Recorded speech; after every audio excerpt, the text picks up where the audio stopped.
있습니다. 우리 하나님 기뻐하셔서 천국에서 그냥 이 찬양을 들으시고 너무 마음이 흡족해 하시는 그 주님의 모습을 보는 것 같습니다. 오늘도 예배드리기에 나온 우리 성도님들을 주의 이름으로 축복합니다. 주님 앞에 예배를 드리면서 먼저 우리 가슴에 손을 얹고 한번 고백하도록 하겠습니다. 하나님은 나를 사랑하십니다. 하나님은 나를 치유하십니다. 하나님은 나를 축복하십니다. 오늘 예배 드리는 가운데 그러한 놀라운 기적이 나게 되기를 주의 이름으로 축복합니다. 교회를 설계한 건축가가 하루는 건축 현장에 가서 그 건축을 담당하는 인부들하고 이렇게 이야기를 나누었습니다. 그러면서 첫 번째 인부를 만나서 이렇게 질문했다고 합니다. 선생님 지금 무슨 일을 하고 계세요? 라고 이렇게 질문했습니다. 그때 그 첫 번째 인부는 눈을 흘기면서 이야기합니다. 짜증을 내면서 지금 제가 뭘 하고 있는지 안 보이세요? 저는 지금 이 무거운 해머로 이 돌을 깨고 있습니다. 돌이 너무 단단해서 잘 깨지지가 않는데 정말 생각해도 이 일은 사람이 할 짓이 아닌 것 같습니다. 이렇게 이야기를 했습니다. 두 번째 인부를 만나서 똑같이 질문했습니다. 지금 어떤 일을 하고 계세요? 라고 질문했을 때 그 인부는 귀찮다는 듯이 이야기를 합니다. 지금 돈을 벌고 있습니다. 이 일이라도 해야 처자식들 먹여 살리죠. 라고 그렇게 이야기했다고 합니다. 다음 세 번째 인부에게 똑같은 질문을 했습니다. 그때 그 세 번째 인부는 눈을 반짝이면서 이렇게 말했다고 합니다. 네, 지금 저는 하나님의 성전을 짓는 일에 동참하는 일을 하고 있습니다. 장차 내가 지은 이 교회를 통하여 사람들의 은혜 받을 것을 생각하니 제 가슴이 뿌듯합니다. 라고 말을 했다고 합니다. 이 이야기가 우리에게 교훈해 주는 내용이 무엇일까요? 똑같은 일을 하더라도 그 일에 우리가 어떤 가치와 의미를 부여하고 살아가느냐에 따라 그 삶의 질이, 자세가 달라지게 된다라고 하는 것입니다. 사랑하는 성도 여러분, 오늘도 지금까지 살아오면서 여러분들은 어떤 자세로 삶을 살아오고 있습니까? 우리 성도님들은 직장인으로, 때로는 사업가로, 아버지로, 어머니로, 그리고 학생으로, 교인으로 봉사를 하며 살아가고 있습니다. 어떤 자세로 살아가고 있습니까? 우리의 한 번밖에 없는 우리 인생을 값지고 아름답게, 그리고 풍성하게 하나님 앞에 인정받는 삶을 살려면 어떻게 해야 되겠습니까?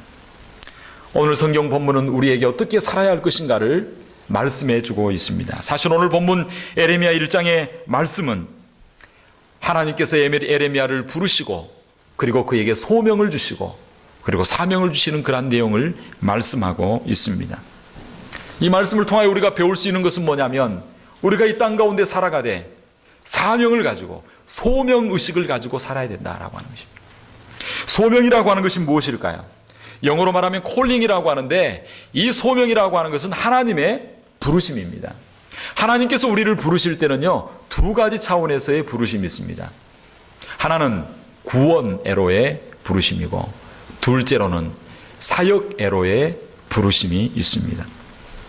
하나님께서 사람을 부르신다고 할 때 이 사람을 부르실 때는요, 특별히 하나님께서 구원애로의 부름이 있는데, 예를 들어서 엄마가 사람들이 아주 번화하고 복잡한 그 백화점에 아이의 손을 잡고 가게 되어집니다. 그런데 아이가 자꾸 손을 놓고 엉뚱한데 자기가 관심 가지고 싶은데 이 다닐 때마다 엄마는 아이를 이야기합니다. 애야 이리 와. 그리 가면 안 돼. 엄마 손 꼭 붙잡아야지. 그렇지 않으면 잊어먹을 수 있어. 혹시 여러분 얘를 잊어먹어 본 적이 있나요? 아주 난감한 그런 경험을 하게 될 것입니다. 하나님께서는요, 우리를 부르십니다. 우리가 자꾸 하나님으로부터 멀리 가려고 하고 하나님께서 가지 말라고 하는 것이 우리가 가게 될 때에 하나님께서는 우리를 그분 곁에 머무르게 하기 위해서 애야 어서 와라, 이리 와라 라고 우리를 부르십니다. 이 부르심은 세상 모든 사람이 하나님께로 돌아와서 구원받고 하나님 자녀로 살기를 원하시는 구원의 부르심입니다. 이 부르심에 응답할 수 있는 저와 여러분 되기를 주의 이름으로 축원합니다. 하나님께서 우리를 구원에 부르심, 함께 있도록 하기 위해서 구원으로 부르실 뿐만 아니라 또한 하나님께서는 다른 한 가지의 부르심이 있습니다. 그것은 뭐냐면 부르셔서 뭔가 하게 하려고 부르신다는 것입니다. 아이가 밖에서 놀고 있습니다. 그때 제가 우리 큰아이에게 이야기합니다. 하영아, 이리 좀 와볼래? 놀다가 달려옵니다. 하영아, 저 건너편에 집 입구에 세븐일레븐 있지? 거기서 사이다 한 병 사와. 뭐 하려고요? 이번 주에 교회 밥을 하는데 고기를 재야 돼. 그 이야기를 들어보니까 사이다가 좋다더라. 그래서 하나 사오라고 그럽니다. 그러면 아이를 부를 때 하영아 라고 부를 때는 왜 부른다고요? 뭔가를 시켜서 이 일을 하도록 하기 위해서 부른다는 것입니다. 하나님이 우리를 부르실 때는 그의 곁에 두시기 위해서만 부르지 않습니다. 하나님의 일을 맡겨서 하나님의 특별한 사명을 감당하도록, 그리고 하나님의 일을 하도록 하기 위해서 하나님이 우리를 부르십니다. 이것을 뭐라 그러냐면 소명이라고 하는 것입니다. 그런데 이 소명은 특별한 사람에게만 주는 것이 아닙니다. 이 세상에 있는 모든 사람을 하나님은 부르셔서 구원받기를 원하십니다. 그리고 이 땅에 있는 모든 사람들에게 또한 하나님의 일을 맡기시기를 원하십니다. 하나님께서는 맡기시는 사명이 사람마다 다 다릅니다. 그리고 하나님께서 그 부르시는 그 부르심의 소명이 다 다릅니다.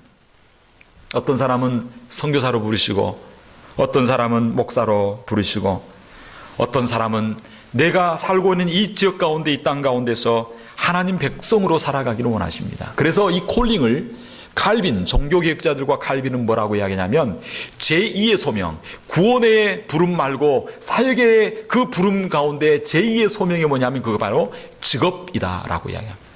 우리의 직업도 하나님께서 우리를 부르신 사명이라고 하는 것입니다.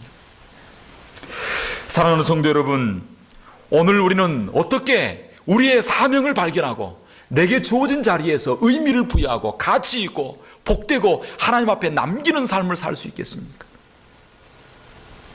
그렇게 하기 위해서는 하나님께서 우리에게 주신 소명을 잘 이루는 삶을 살기 위해서는 첫째로 하나님께서 오늘 내게 주신 모든 일은, 오늘 내게 주어진 모든 일은, 따라합시다, 하나님께서 주신 것입니다.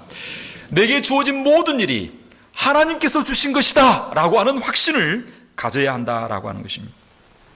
우리 예수 믿는 사람들은요, 하나님의 주권을 믿는 사람들입니다.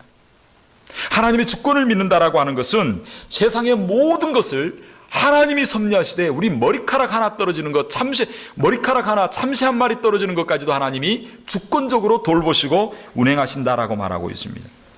그러므로 소명의식을 가지고 사는 사람은 지금 나에게 주어진 이 일이 하나님께서 맡기신 일이다, 그리고 나에게 주어진 이 일이 하나님께서 나에게 주신 일이다라고 하는 분명한 확신을 가져야 한다는 것입니다.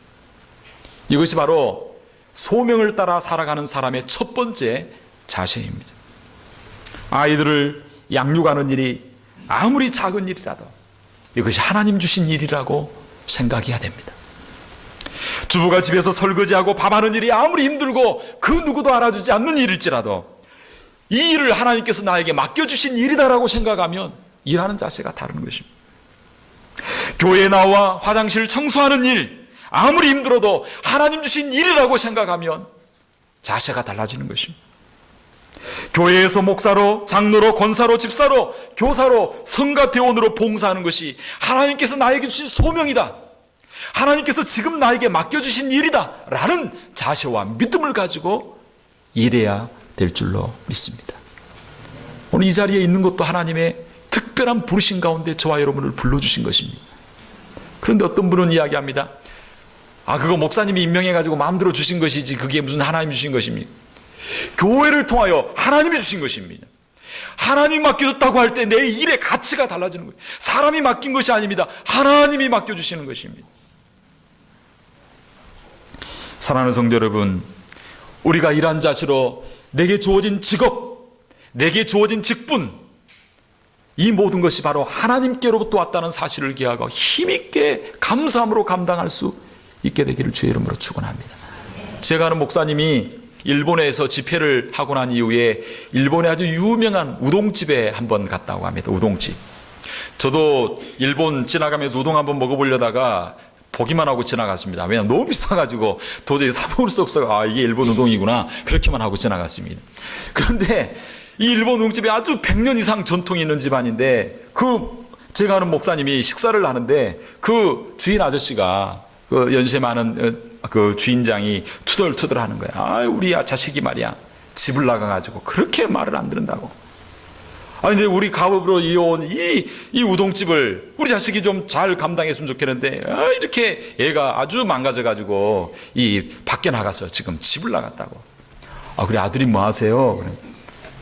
그렇게 물어보니까 그 주인 그 아버지가 하는 말이 지금 일본 내각의 차관으로 지금 일하고 있는데 이놈의 자식이 그 차관이 뭐가 중요하다고. 내각의 차관이라 그러면 장관급입니다, 장관. 차관으로 일하는데, 이놈 자식이 집을 나가가지고 지금, 일을 하지 않는다고. 일본 사람들은요, 자기의 직업 자체도, 자기에게 주어진 일 자체도 정말 천직으로 알고, 정말 가치 있게 일을 한다는 것입니다. 하나님께, 그리고 일본 사회가 우상을 섬기는 그런 사회일지라도 사회 자체는요, 기독교적인 영향을 받아가지고 일본 사회가 아주 정직하고 그런 어떤 소명의식, 청교도적인 어떤 그 소명의식과 직업의식을 가지고 일하는 모습을 참 많이 볼 수가 있습니다. 오늘 성경 본문에 보면요, 1절에 보면 에레미야가 소명을 받는데 뭐라고 말씀하고 있냐면 베냐민 땅 아나돗의 제사장 중 힐기야의 아들 누구라고요? 에레미야. 이 베냐민 땅 아나돗이라 그러면요, 여러분 성경을 한번 읽어보세요. 사무엘 상하를 끝내고 열왕기 상으로 딱 넘어가면요, 이 아나돗이라고 하는 그 장소가 나옵니다. 이 아나돗이라고 하는 장소는 어떤 장소냐면요, 제사장의 유배지입니다. 사실 다윗 말년에 왕자들이 서로 왕권을 차지하려고 이렇게 반란이 이렇게 전쟁들이 나게 되어집니다. 네 번째 아들이었던 아나니아가 솔로몬과 함께 왕권 쟁탈전을 이렇게 벌이게 되어집니다. 그러는 가운데 다윗은 사실 솔로몬으로 내정했는데 아나돗이 자기가 넷째인데 그래도 형님이 왕이 돼야 되지 하면서 그 제사장들 데리고 가서 자기가 왕이 되려고 그렇게 하게 되었습니다. 그래서 둘이 경쟁을 벌이다가 결국은 아나니아가 지게 되어지고 솔로몬이 왕권을 차지하게 됩니다. 그때 제사장 아비아달이라고 하는 사람이 누구 편에 서 있었냐면요, 이 아나니아 편에 서 있다가 나중에 솔로몬에 의해서 제사장직이 박탈되어져 버리고 그리고 저 멀리 기양을 보내는데 어디로 기양을 가냐면 이 아나돗이라고 하는 곳에서 기양을 가게 되어지고 제사장 직분에서 뽑혀버리게 되고, 사실 이 집안이 무슨 집안이냐면 엘리 집안입니다. 엘리의 후손들이 결국은 제사장직도 박탈되어서 나중에 제사장직을 구걸하듯이 좀 하게 해달라고 그렇게 하는 단계까지 이르게 되어집니다. 그런데 에레미야가 지금 어떤 사람이냐면 바로 그 아비아달의 후손, 다른 말로 하면 무너진 가문, 파문된 그러한 몰락한 제사장 가문의 자손이었더라. 이런 환경 가운데 지금 에레미야가 소명을 받고 있습니다. 이런 가운데서도 내게 주어진 일들을 잘 감당할 수 있게 되기를 주의 이름으로 축원합니다. 아니 내가 태어났는데 어디에 태어났냐면 한국에 태어난 거예요. 아니 내가 태어났는데 몰락한 가정에서 태어난 거예요. 내가 태어났는데 미국에서 태어난 거예요. 내가 태어나고 보니까 부모님이 안 계세요. 이거 어떻게 하겠어요? 그럼에도 불구하고 그 자리에서 하나님께서 불러주실 때 아멘함으로 달려 나아갈 수 있는 저와 여러분 되어야 될 줄로 믿습니다. 그 자리 앞에 원망하고 불평하고 오늘 내가 이 일하려고 우리 한국 사람들은 그런다는 거예요. 식당에서 일하거나 아니면 그 일하는 사람들 여러 가지 밑에서 일하는 사람들 보면 항상 원망과 불평 가운데 있다는 거예요. 그래서 왜 그러냐 그러니까 한 사람도 만족합니다. 내가 이 일하려고 내가 지금 이러냐고. 내게 주어진 일을 성실하게 감당하면요, 그 가운데서도 하나님께서 축복이 좀 빛을 발하는 역사가 있게 될 줄로 믿습니다. 한국에 무슨 고려대학인가요? 무슨 대학 앞에 보면 번개 무슨 짜장 배달, 하여튼 번개 배달하는, 다른 사람 보기에는 무슨 배달하는 게 그렇게 말할지 모르지만 자부심을 가지고 몇 초 내에 주문 오면 무조건 배달한다. 학생이든 어디든지 그런 의식을 가지고 일을 하니까 잘 되는 거예요. 하나님 축복해 주시는 거예요. 할렐루야. 태어났는데 몰락한 가문에 태어난 거예요. 그게 무슨 일이라는 거예요. 그 자리에서도 하나님의 부르심 앞에 달려나아갈 수 있는 저와 여러분이 되어야 될 줄로 믿습니다.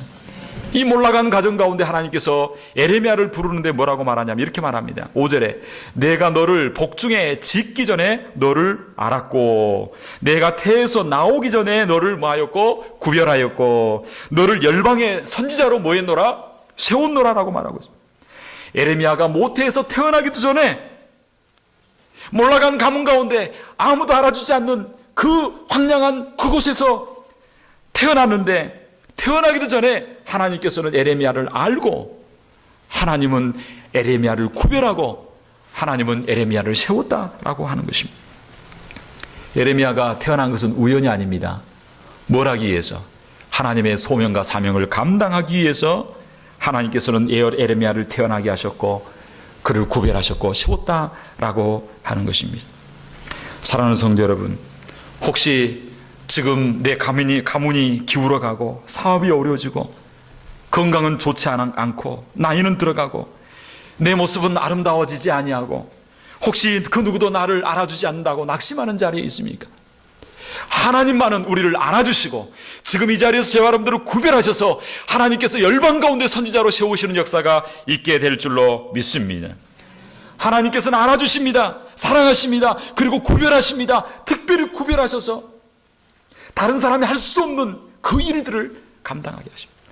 교회에서 직분을 허락하십니다. 다른 사람이 할 수 없는 세상에서의 직업을 저와 여러분들에게 허락하셨습니다. 이것을 통해서 하나님의 영광을 드러낼 수 있도록 누가 알았습니까? 누가 구별했습니까? 누가 저와 여러분들을 세우셨습니까? 누가 여러분을 직분을 주셨고 지금 이 자리에 앉아서 하나님 앞에 성도라고 하는 거룩한 직분을 허락하셨습니까? 목사라고 하는 직분을 허락하셨습니까? 우리 하나님이신 줄로 믿습니다. 그러므로 우리는 선택받은 백성입니다. 할렐루야. 내게 주어진 이 직업, 내가 지금 이 자리에 있는 이 위치, 이것이 바로 하나님께서 주신 것이다라고 하는 사실을 기억하고 주부는 주부로서 열심히 일하시기를 바랍니다. 어머니는 어머니로서 열심히 일하시기 바랍니다. 직장 생활도 기쁨과 즐거움을 하시기 바랍니다. 지금 내가 이 일을 하려고 내가 지금까지 평생 살았나? 그게 아니라 하나님이 주신 것이다. 소명의식을 가지고 돌을 깎더라도 하나님의 성전을 위하여 내가 깎는다. 밥을 하더라도 지금 내가 제2의 모세를 먹이는 일을 한다. 할렐루야.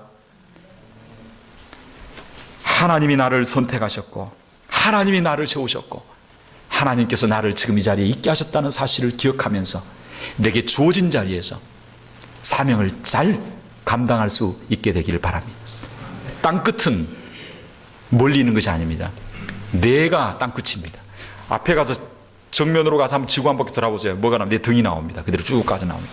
내가 땅끝입니다. 여러분 서 있는 자리에서 주신 사명, 그 직업을 가지고 그 직분을 가지고 그 위치에서 최선을 다하여 하나님 앞에 영광 올려드릴 수 있게 되기를 주의 이름으로 축복합니다. 그런데 또한 우리가 하나님께서 내게 주신 소명을 잘 이루기 위해서는 어떻게 해야 되는가? 지금 나에게 하나님께서 기회를 주시고 기회를 주시고 또한 직분을 주셨다고 생각할 뿐만 아니라 또한 하나님의 능력을 의지해서 그 일들을 감당해야 될 줄로 믿습니다. 오늘 성경 본문 2절에 보면 이렇게 말하고 있습니다. 아몬의 아들 유다왕 요시아의 다스린 지 몇 년에? 13년. 그러면 요시아 왕의 나이가 몇 살일까? 8세의 왕이 되었다가 13년이 지났습니다. 요시아 왕은 지금 몇 살이냐면요 21살입니다. 21살.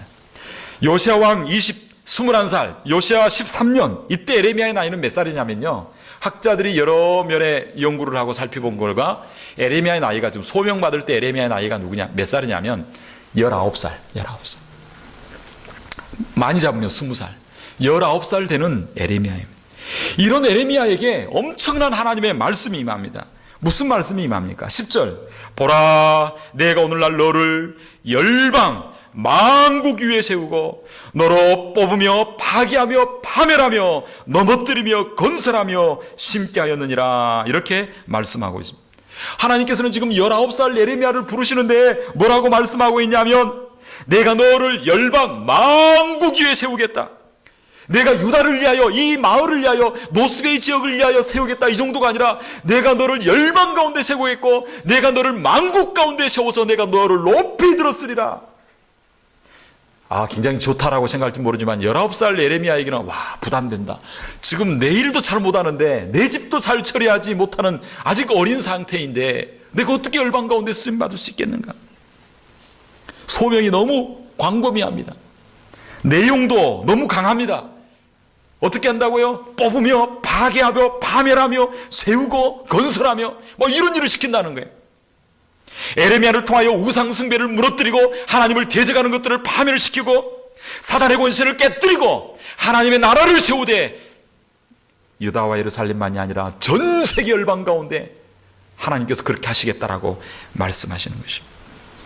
에레미야가 이야기합니다. 하나님, 난 할 수 없습니다. 난 능력이 부족합니다. 나는 어린아이입니다. 저는 망한 가문에 지금 사독계열의 제사장이 지금 사역을 잘 감당하고 있고 우리 가문은 몰락한 가문인데 이처럼 연약하고 부족한 자 제가 뭘 할 수 있겠습니까? 그렇게 이야기하고 있습니다. 6절 내가 가로되 슬프도소이다. 주 여호와여 나는 아이라 말할 줄을 알지 못하나이다. 그때 우리 하나님께서 뭐라고 말씀하고 있습니까? 7절 8절 여호와께서 이르시되 너는 아이라 하지 말고 내가 너를 누구에게 보내든지 너는 가며 내가 네게 무엇을 명하든지 너는 말할지니라. 너는 그들을 인하여 두려워 말라. 내가 너와 함께하리라. 내가 너로 구원하리라. 할렐루야. 우리 하나님이 우리와 함께 하실 것이기 때문에 우리는 내 힘과 내 능력으로 하는 것이 아니라 하나님 주신 힘과 능력으로 감당할 때 모든 일들을 넉넉하게 감당하게 될 줄로 믿습니다. 내게 주어진 직분 작아 보일지라도 충성을 다하고 그 가운데서 빛을 발할 수 있게 되길 바랍니다. 하나님 주신 힘과 능력을 가지고 무슨 사역을 맡기든지 세상에서 가장 멋있게 하나님 앞에서 가장 멋있게 하리라. 찬양을 해도 세상에서 가장 멋지게 찬양하리라. 교사가 되어도 가장 멋진 교사가 되리라. 할렐루야. 교회 청소를 해도 그냥 가장 멋지게 청소하리라. 할렐루야. 반짝반짝 무슨 일을 하더라도 내게 주어진 일들을 감당할 때 우리 하나님께서는요 우리를 부르실 때는 우리의 장점을 보고 부르시지 않습니다. 우리가 잘할 수 있는 것 보고 부르시지 않습니다. 세상 사람들은 선택할 때 그 사람의 능력이나 자격을 보고 선택합니다. 그러나 하나님께서는 우리의 약하고 부족한 부분이 있을지라도 하나님께서는 우리의 그 단점을 다 아시면서도 맡깁니다. 왜? 하나님의 일은 우리 힘으로 하는 것이 아니라 하나님신 능력과 힘으로 하는 것이기 때문입니다. 하나님 우리를 세상 가운데 보내실 때 혼자 보내시지 않습니다. 하나님께서 능력을 주실 줄로 믿습니다. 오늘 우리 목사님 이제 우리 교회에 새로 오셨는데 하나님이 능력 주실 줄로 믿습니다. 우리 교회에서 목사님이 선택해가지고 이렇게 했다. 그게 아니라 누가 보내셨다고요? 하나님이 보내시고 누가 주신 거라고요? 하나님이 주신 것입니다. 그러므로 하나님이 주신 권위를 가지고 사역을 잘 감당하시기 바랍니다. 할렐루야. 우리 하나님께서 능력을 주실 줄로 믿습니다. 하나님이 함께 하시면요 능치 못할 일이 없는 줄로 믿습니다. 우리 목사님만이 아닙니다.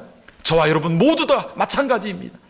하나님 도우심을 구하고 나는 연약합니다. 그러나 하나님이 역사하시면 능치 못할 일이 없습니다 라고 하나님의 도우심을 구하고 나아갈 때 기도원 300용사로 수십만 명의 대구를 물리치는 역사, 기적의 역사 이루어가게 해주실 줄로 믿습니다.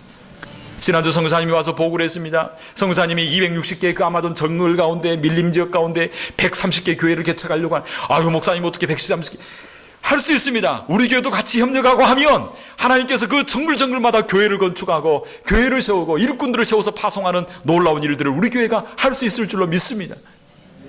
하나님의 도우심을 구하고 나아가면 이러한 놀라운 일들을 할 수 있다라고 하는 것입니다. 우리는 어떻게 해야 하나님께서 내게 주신 소명을 잘 이루는 삶을 살 수 있겠습니까? 그렇게 하려면 세 번째로 순종함으로 하나님의 일을 해야 됩니다. 하나님께서는 우리에게 부르십니다. 말씀으로 부르십니다. 그때 우리는 어떻게 해야 되겠습니까? 하나님께서 우리에게 말씀하실 때 어떻게 해야 되겠습니까? 교회를 통하여 목사님 무슨 직분을 맡길 때 여러분 어떻게 해야 되겠습니까? 회피하고 도망가고 그리고 나는 할 수 없다라고 그렇게 해서는 안 되는 것입니다. 내 마음대로 내 생각대로 판단하고 그리고 그걸 내 일로 만들어서는 안 되는 것입니다. 내가 부족하고 연약함에도 불구하고 나를 선택하시고 부르신 이가 하나님이시기에 감사함으로 순종함으로 나아가겠습니다. 저는 부족하고 어리입니다. 그러나 우리 하나님이 함께 하시면 은혜를 주시면 능치 못할 일이 없습니다. 라고 하는 마음으로 순종하고 헌신하고 나아갈 수 있게 되기를 바랍니다. 그리고 우리가 우리의 소명과 사명을 감당할 때 우리가 직장의 일도와 여러 가지 일들을 감당하지만 그러나 반드시 해야 될 것이 있는데 그것은 바로 우리의 재능과 우리의 직업과 우리의 그 달란트를 가지고 따라합시다. 하나님의 일을 해야 됩니다. 하나님의 일. 여러분 가진 재능이 있잖아요. 그 재능을 선교지에 들으시기 바랍니다. 여러분의 시간을 주의 나라를 위하여 들으시기 바랍니다. 반드시 우리는 순종함으로 하나님의 일을 해야 됩니다. 우리의 직업을 가지고 있더라도 그 직업을 통하여 하나님의 일을 해야 됩니다. 여러분 그렇게 할 수 있게 되기를 바랍니다. 사업이 잘 되기를 주의 이름으로 축원합니다. 그 잘 되는 거부가 되고 큰 기업의 사장님들이 나와서 그 물질을 가지고 하나님 나라를 위하여 투자하고 선교지를 위하여 투자하고 할렐루야. 지혜를 하나님께 드리고 우리의 재능을 하나님께 드리고 우리의 전문적인 기술을 하나님 앞에 드리고 하나님의 일을 해야 되는 것입니다. 그것 할 수 없다 그러면 따라합시다. 노가다로 몸으로 할 거 없으면요 땅이라도 파면 됩니다. 땅이라도 하나님의 선교를 위하여 나무 한 그루 심고 우리의 몸을 드리고 우리의 재능을 들여서 반드시 무슨 일을 해야 되냐면 하나님의 일을 해야 되는 것입니다. 하나님의 뜻을 이루어드리고 하나님의 나라 확장을 위하여 우리는 순종함으로 일을 해야 우리의 직업과 우리의 재능과 달란트와 우리의 삶을 통하여 하나님의 영광이 드러나고 나타날 줄로 믿습니다. 오늘부터 생각해 보시기 바랍니다. 내가 하나님을 위해서 할 수 있는 게 뭔가? 엄청나게 많습니다. 가까운 데서부터 먼 곳까지 하나님의 나라를 위하여 할 수 있는 게 많습니다. 꼭 물질적인 것만이 아닙니다. 영적인 일도 할 수 있습니다. 영적인 일이 별다른 게 있나요? 좋은 책 하나 사가지고 하나 선물해 주면 됩니다. 김용희 성도님 이거 읽어보니까 처음에 신앙생활 할 때 도움이 많이 됐어.